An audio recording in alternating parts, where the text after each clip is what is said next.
한 인간의 삶은 수많은 선택의 점들로 이어진다.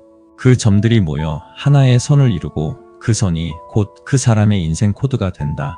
우리는 흔히 위인의 삶을 거대한 업적의 목록으로 기억하려 한다. 그러나 그 장대한 결과물 뒤에는 매 순간 흔들렸던 마음과 예측, 불가능했던 현실 앞에서 고뇌했던 한 인간의 시간이 있었다. 지금 우리가 따라갈 시간의 주인공 또한 그러하다. 그는 세상의 통념과 질서에 도전하며 새로운 길을 닦아왔다. 그의 선택은 때로는 무모했고 때로는 기적 같았다. 그의 열정은 수많은 사람을 움직였고 그의 강박은 수많은 벽을 세웠다.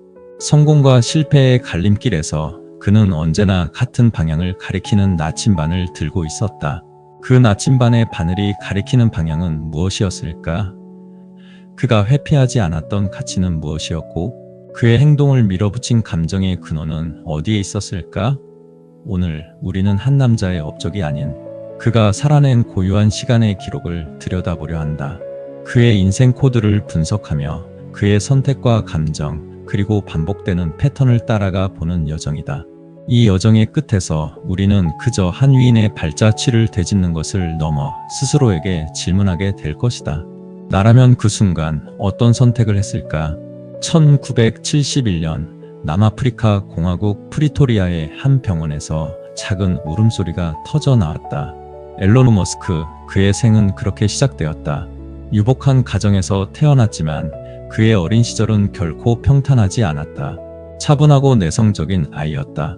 친구들 사이에서 쉽사리 어울리지 못했다. 그는 몽상가였다. 현실보다는 머릿속 상상의 세계에서 더 많은 시간을 보냈다. 학교 운동장에서 아이들이 뛰어노는 동안 그는 도서관의 낡은 책장 속으로 혹은 상상 속 우주의 미궁 속으로 깊이 침잠하곤 했다. 그의 눈은 늘 어딘가 먼 곳을 응시했다. 마치 자신이 서 있는 이 현실이 아닌 다른 차원의 세상을 바라보는 듯 했다. 그의 내면에는 세상에 대한 깊은 불완전함의 인식이 자리 잡고 있었다. 또래 아이들처럼 단순한 놀이에 만족하지 못했다. 학교는 따분했고 친구들과의 관계는 버거웠다. 그는 자주 괴롭힘을 당했다. 육체적인 폭력은 물론 정신적인 소외감은 어린 앨런의 마음속에 깊은 상처를 남겼다. 그는 깨달았다. 이 세상은 스스로를 지키지 못하면 언제든 상처받을 수 있는 곳이라는 것을. 그리고 이 세상은 본질적으로 불완전하며 누군가는 그 불완전함을 바로잡아야 한다는 것을. 이 강렬한 인식이 그의 내면을 잠식했다. 현실 세계에 대한 부적응은 그에게 강력한 변화 욕구를 심어주었다. 그는 스스로가 상상하는 이상적인 세계를 만들고 싶었다. 그 세계에서는 불합리함이 없고 더 나은 미래가 가능할 것이라고 믿었다. 어느 날 낡은 코모도어 컴퓨터가 그의 삶에 들어왔다. 그의 눈이 빛났다. 화면 속 코드는 그에게 또 다른 언어였다. 그는 밤새워 코딩을 익혔다. 12살 그는 직접 만든 게임 블래스타를 팔아 $500를 벌었다. 그 작은 성공은 그에게 확신을 주었다. 기술은 그가 상상했던 이상적인 세계를 현실로 만들 수 있는 유일한 도구였다. 컴퓨터 앞에서 그는 더 이상 외로운 아이가 아니었다. 이곳이야말로 그가 온전히 통제할 수 있는 유일한 세계였다.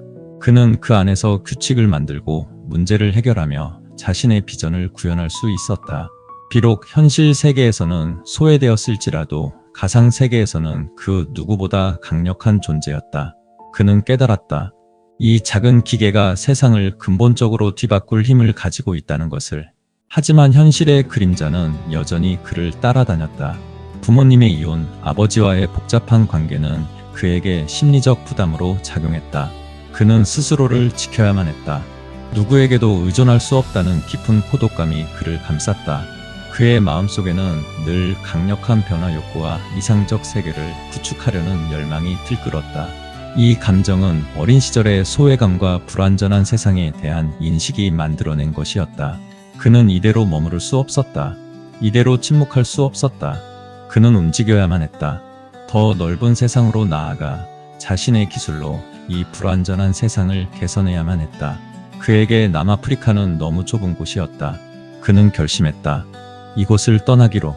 그리고 그 결심은 그의 삶을 영원히 바꿔놓을 첫 번째 씨앗이 되었다. 그 씨앗은 오랜 시간 동안 그의 내면에서 뿌리를 내리고 거대한 나무로 자라날 준비를 하고 있었다. 1995년 여름 스탠퍼드 대학교 물리학과 박사 과정 입학을 위해 그는 캘리포니아에 도착했다. 실리콘밸리의 열기는 그에게 낯설지 않았다. 어린 시절부터 쌓아온 코드에 대한 지식과 새로운 세상에 대한 갈증은 그의 심장을 뜨겁게 만들었다. 그는 스탠퍼드에 등록했지만 그의 마음은 이미 캠퍼스 밖의 세계로 향해 있었다. 인터넷은 막 태동하기 시작했다. 그는 직감했다. 이 거대한 연결망이 세상의 모든 질서와 통념을 뒤흔들 것이라는 것을.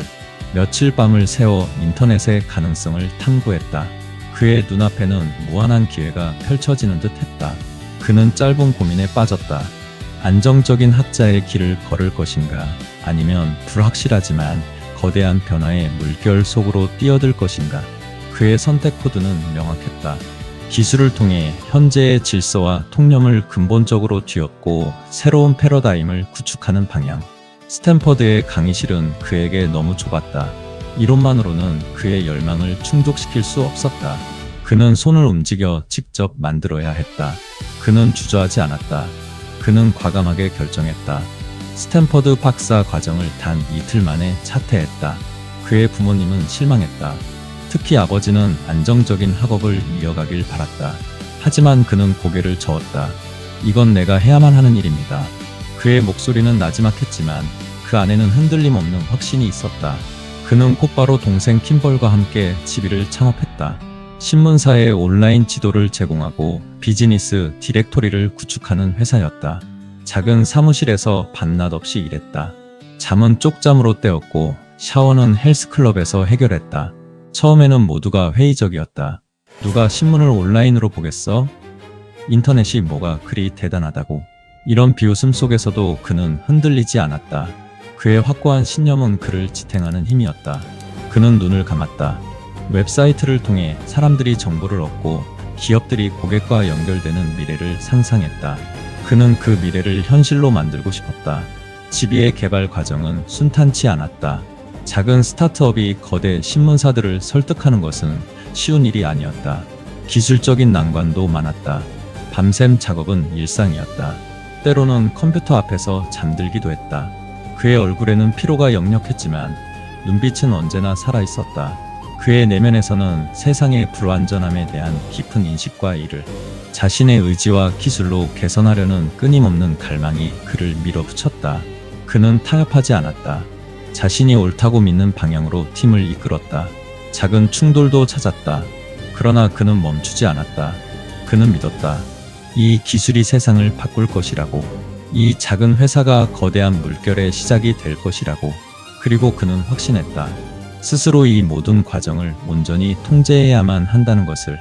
그의 첫 번째 선택은 그렇게 시작되었다. 1999년 지비는 컴팩에 3억 700만 달러에 인수되었다.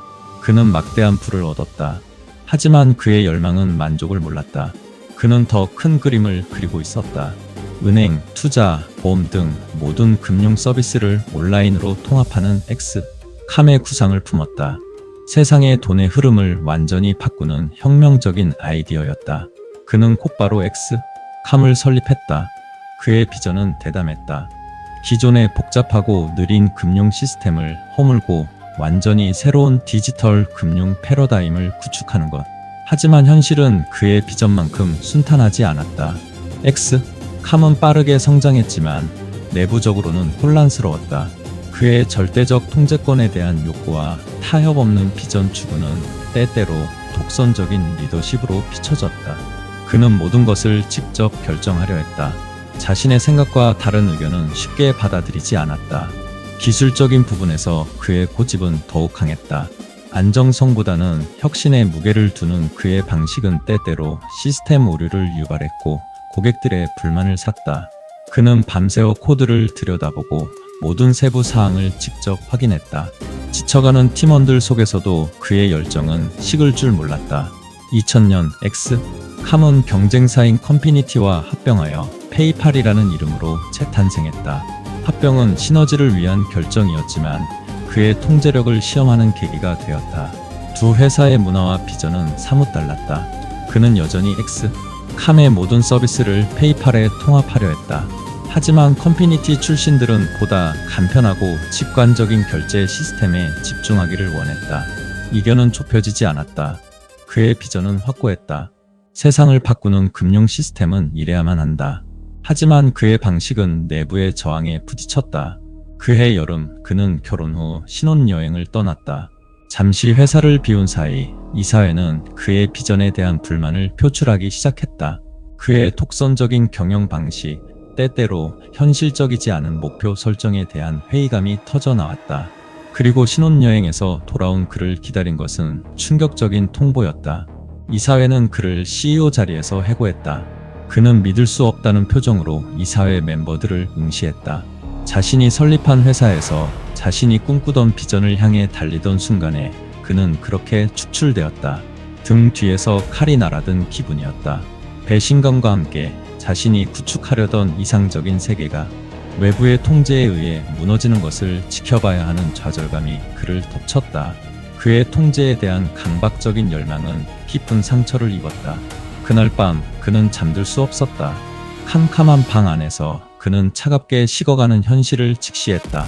자신이 모든 것을 걸었던 비전이 자신의 손을 떠나는 순간이었다. 그는 분명 성공했고 부를 얻었지만 가장 중요하게 여겼던 절대적 통제권을 상실했다. 이 실패는 그에게 깊은 고통을 안겨주었다. 그러나 동시에 그의 내면에선 또 다른 불꽃이 피어올랐다. 이 경험은 그에게 깨달음을 주었다. 앞으로 어떤 사업을 하든 그는 절대적 통제권을 놓치지 않으리라 다짐했다. 이 실패는 그를 더욱 강하게 만들었다. 그는 졌다. 하지만 그의 비전은 여전히 살아 숨쉬었다.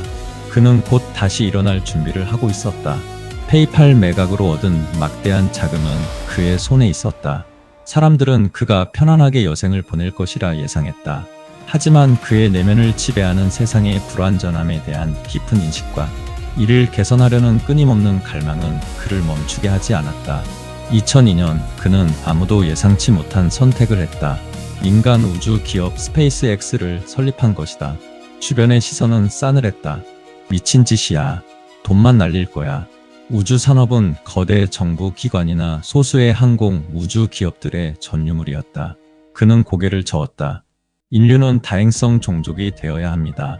그의 인류의 지속 가능성이라는 거대한 담론은 사업의 핵심 목표가 되었다. 스페이스X의 초기 몇 년은 침묵의 시간이었다. 그리고 실패의 연속이었다.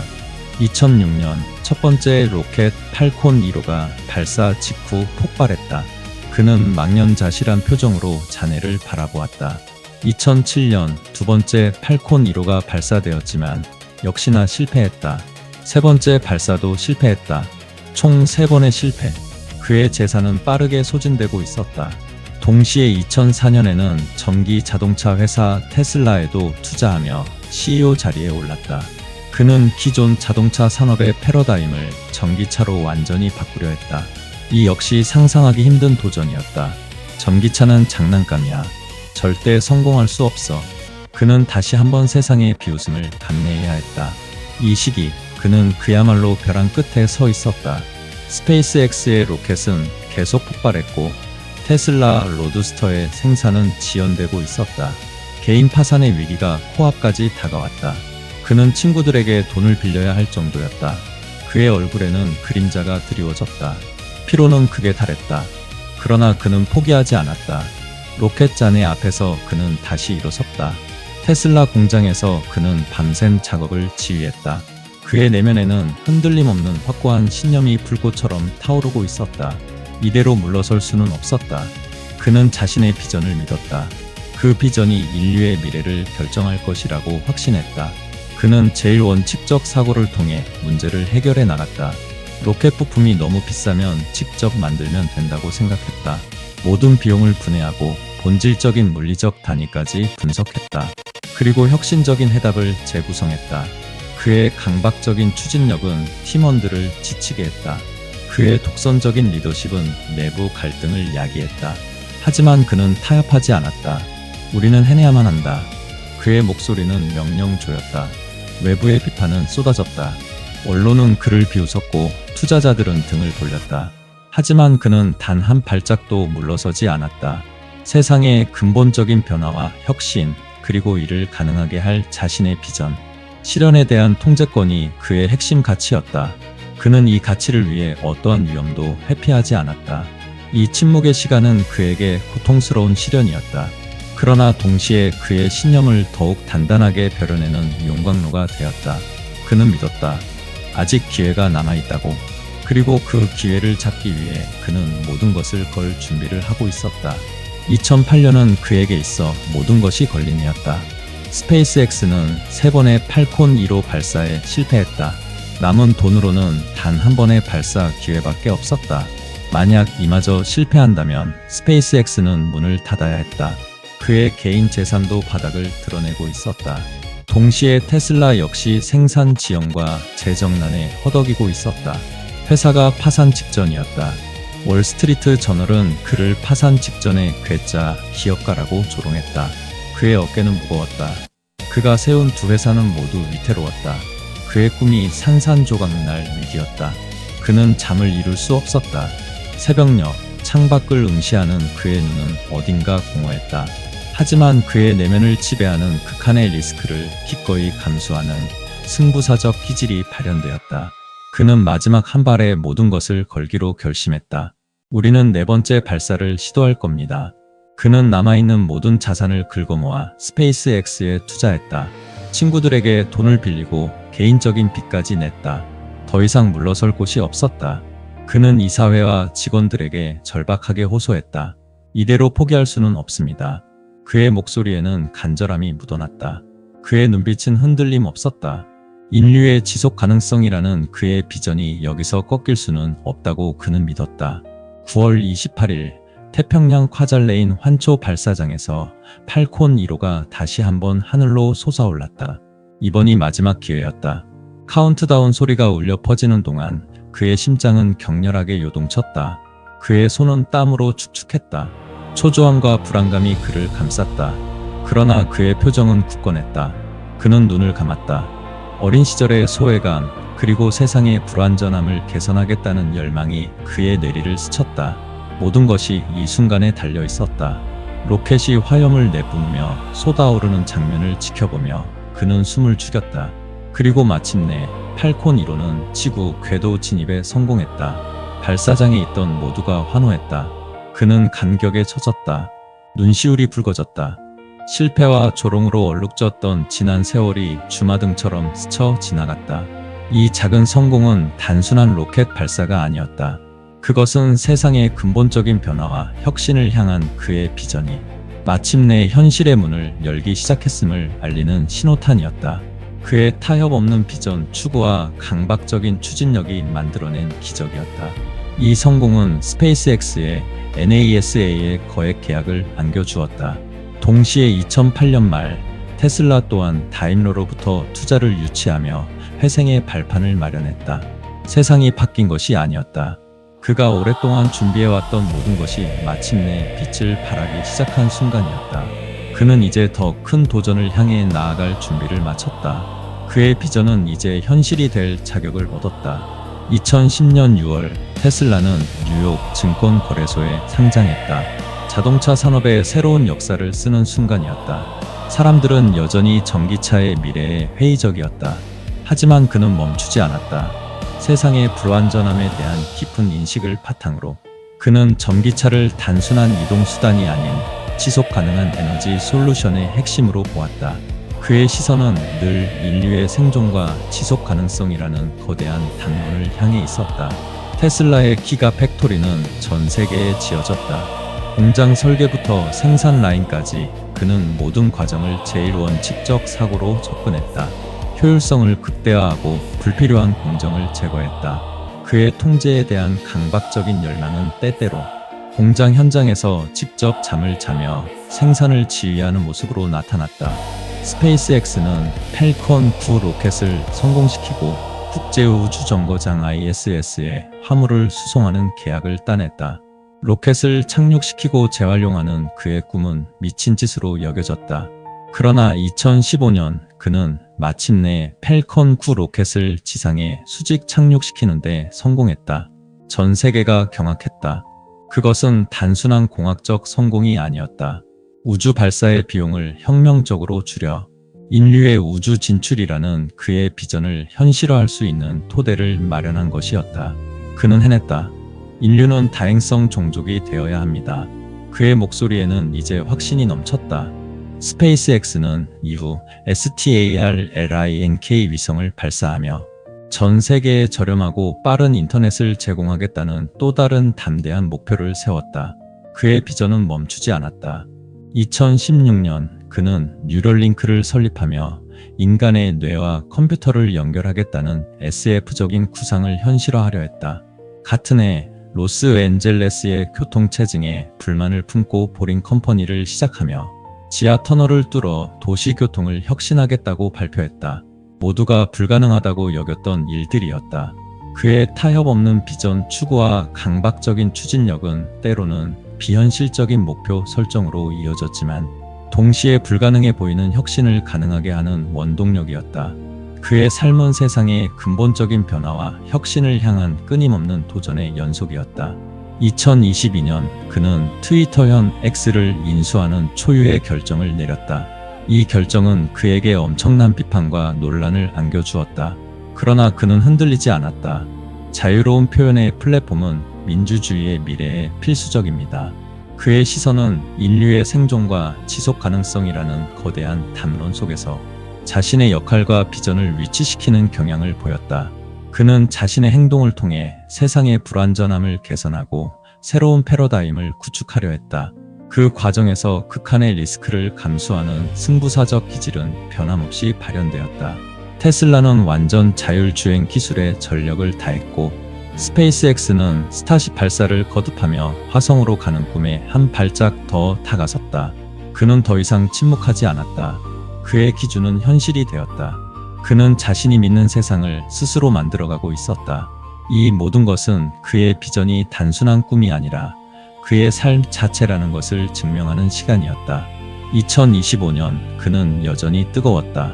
그가 세상에 던지는 메시지들은 여전히 논란의 중심에 서 있었다. 사람들은 그의 예측 불가능한 행보에 지쳐가거나 그의 천재성에 경탄하거나 둘 중 하나였다. 이제 그의 이름은 단순히 기업가를 넘어 인류의 미래를 좌우할 수도 있는 거대한 존재가 되어 있었다. 그는 어느 인터뷰에서 이렇게 말했다. 나는 내가 화성에서 죽기를 바랍니다. 지구와 충돌하지 않는 한. 그의 목소리에는 여전히 인류의 생존과 지속 가능성이라는 거대한 담론이 담겨 있었다. 그리고 그 담론을 현실로 만들겠다는 흔들림 없는 확고한 신념이 느껴졌다. 그는 화성 식민지 건설 계획을 구체화하는데 모든 에너지를 쏟아붓고 있었다. 테슬라의 인공지능 기술은 더욱 고도화되어 자율주행을 넘어선 새로운 영역을 탐색하고 있었다. X는 모든 것을 담는 에브리싱 앱으로의 전환을 강행했다. 이 모든 것은 그의 강력한 변화 욕구와 이상적 세계를 구축하려는 열망의 발현이었다. 그에게 현재의 질서와 통념은 언제나 넘어서야 할 장애물이었다. 그는 편안함과 타협하는 것을 거부했다. 그의 모든 선택은 그 기준에 부합했다. 그의 주변에는 늘 지쳐 쓰러지는 사람들이 있었다. 그의 강박적인 추진력은 조직을 극한으로 몰아붙였다. 더 빠르게, 더 완벽하게. 그의 요구는 끝이 없었다. 그는 자신의 비전을 온전히 실현하기 위해 절대적 통제권을 놓지 않았다. 비판은 사방에서 쏟아졌다. 그의 독선적인 리더십, 비현실적인 목표 설정, 그리고 끊임없는 논란은 그의 그림자처럼 따라다녔다. 하지만 그는 신경 쓰지 않았다. 그의 눈은 늘 저 멀리, 그가 꿈꾸는 미래를 향해 있었다. 그는 자신의 방식이 옳다고 믿었다. 세상의 불완전함에 대한 깊은 인식과 이를 자신의 의지와 기술로 개선하려는 끊임없는 갈망이 그를 이끄는 유일한 나침반이었다. 만약 그가 죽음의 문턱에 선다 해도 그의 기준은 변하지 않을 것이다. 그는 마지막 순간까지 자신이 믿는 미래를 위해 싸울 것이다. 이 세상은 더 나아져야 합니다. 그리고 우리는 그 일을 해야 합니다. 그의 마지막 선택은 어쩌면 하나의 프로젝트가 아닐지도 모른다. 그것은 삶의 마지막 숨결까지 자신이 추구했던 새로운 패러다임과 인류의 지속 가능성이라는 거대한 비전을 향한 굳건한 의지의 표명일 것이다. 그의 인생 전반을 관통하는 시선은 개인이 아닌 인류를 위한 것이었다. 그는 그 비전을 위해 모든 것을 걸었다. 그리고 앞으로도 그럴 것이다.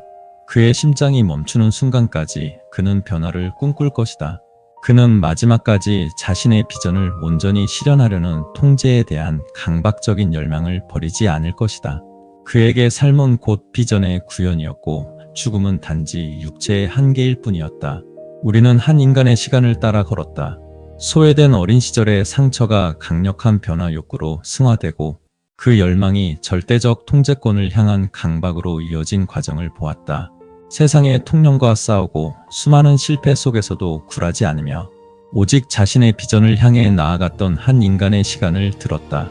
그는 세상의 불완전함에 대한 깊은 인식을 평생의 동력으로 삼아 인류의 생존과 지속 가능성이라는 거대한 담론 속에서 자신의 모든 행동을 정당화했다. 그의 삶은 성공과 실패의 연속이었다. 그러나 그 모든 과정 속에서 그는 단 한 번도 자신이 세운 기준을 버리지 않았다. 타협 없는 비전 추구, 극한의 리스크 감수, 그리고 제1원칙적 사고. 이 모든 것은 그를 움직인 고유한 코드였다. 우리는 그가 어떤 사람인지 설명할 수 없었다. 다만 그가 선택했던 순간의 내적 갈등과 그 이후의 시간을 함께 걸었을 뿐이다. 그 시간 속에서 우리는 한 인간이 자신의 신념을 지키기 위해 얼마나 고독하고 치열하게 싸워왔는지를 엿볼 수 있었다. 이 오디오북을 듣는 당신은 어떠한가? 당신은 과연 그처럼 모든 것을 걸고 미지의 영역으로 뛰어들 수 있었을까? 수많은 비판과 조롱 속에서도 자신의 비전을 향해 흔들림 없이 나아갈 수 있었을까? 혹은 그의 강박적인 통제와 독선적인 추진력이 초래한 수많은 갈등 앞에서 다른 길을 택할 수도 있었을 것이라고 생각하는가? 이것은 평가가 아니다. 그저 한 인간이 살아낸 시간의 기록일 뿐이다. 이제 남은 것은 우리 각자의 질문이다. 나라면 그 순간 어떤 선택을 했을까? 당신의 인생 코드는 지금 어디를 가리키고 있는가?